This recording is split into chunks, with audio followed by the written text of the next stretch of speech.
యాకోబు గారు తన పత్రికల్లో రాస్తూ మొదటి అధ్యాయము 17వ వచనంలో ఈ రీతిగా రాస్తూ అంటారు, శ్రేష్టమైన ప్రతి ఈవియు సంపూర్ణమైన ప్రతి వరమును పర సంబంధమైనదై అనగా పరలోక సంబంధమైనదై జ్యోతిర్మయుడగు తండ్రి యొద్ద నుండి మనకు అనుగ్రహింపబడును అని రాస్తూ అంటారు. ఈ రోజున ప్రియ తల్లిదండ్రులారా, దేవుడు మీతో మాట్లాడుతూ ఉన్నాడు.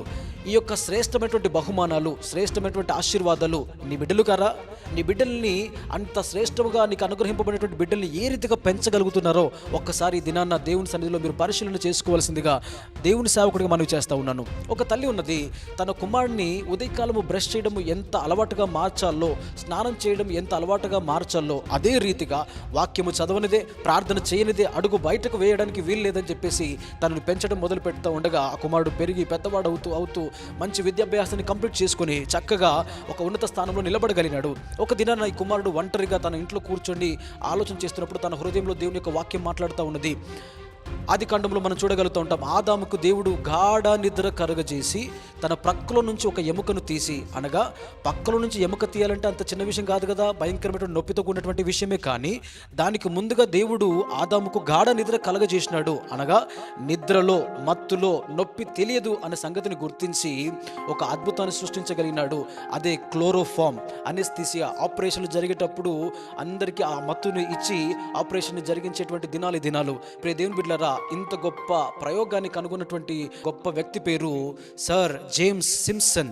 అయితే ఈ వ్యక్తి ఇంత అద్భుతాన్ని ఎలా సృష్టించాడు అనే సంగతిని లోకానికి చాలా ఆశ్చర్యంగా అనిపించి ఒక దినాన ఈ యొక్క ఇంటర్వ్యూవర్స్ అందరూ మైకులు తీసుకొచ్చి తన ముందు మైకులు పెట్టి, ఎలా సార్, ఎలా మీరు కనుగొనగలిగినారు, ఇంత గొప్ప ప్రయోగాన్ని ఎలా మీరు చేయగలిగినారు అని తనని అడుగుతున్నప్పుడు వెంటనే తన అన్న గొప్ప మాట ఏంటంటే, ఈ మందును నేను కనుగొనడానికి గల కారణం నా తల్లి అని చెప్పగలిగాడు. ఎందుకనగా తప్పక ప్రార్థన చేయనిదే, వాక్యం చదవనిదే మా అమ్మ నన్ను బయటకు పంపేది కాదు. ఈ రోజున ఆ యొక్క అలవాటులో దేవుడు ఆ చిన్నప్పుడు చదివినటువంటి వాక్యము నా మనసులో ప్రేరేపింప చేయగా మత్తులో నొప్పి తెలియదనే సంగతిని నేను గుర్తించి వాక్యాన్ని ప్రామాణికం చేసుకొని ఇదిగో ఈ మందు నేను తయారు చేసి చెప్పగలిగాడు. ఈ రోజున దేవుని బిడ్డలారా, ఎంతో మంది దాని ద్వారా లాభము పొందుకోగలుగుతున్నారు, క్షేమము పొందుకోగలుగుతున్నారు.